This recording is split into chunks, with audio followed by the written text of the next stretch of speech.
we have a literal entity inside of us that has access to triggering different biological functions within the body, so certain emotional states and even chemical releases that are meant to get us to identify and attach to that entity.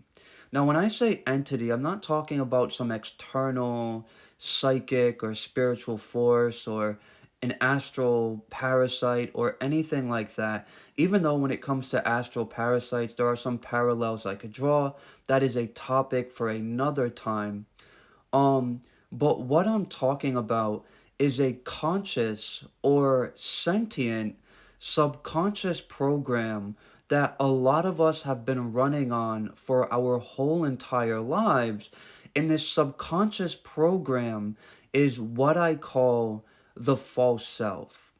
The false self is what we began creating to survive traumas that we went through in the past. So this could be early childhood trauma, this could be intergenerational trauma that we actually inherit from our parents.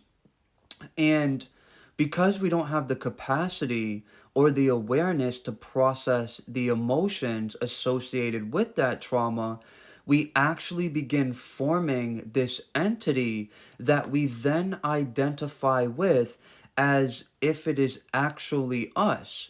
We literally create reality from the space of being blended, or we can almost say existing within the resonance of this entity. And most people do this thinking that they're being themselves, but they're just attached to this, we'll just say they're just attached to this protective program that's been running in their psyche that is also associated with what is known as protector parts. And protector parts are not bad.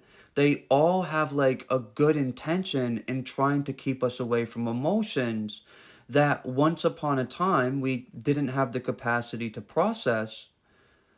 But as we're growing into adults, we want to start addressing these emotions because, what happens is even though that protector part or protector parts that make up the false self, they have a generally positive intention in keeping us safe. By doing that, in the long run, we are just going to keep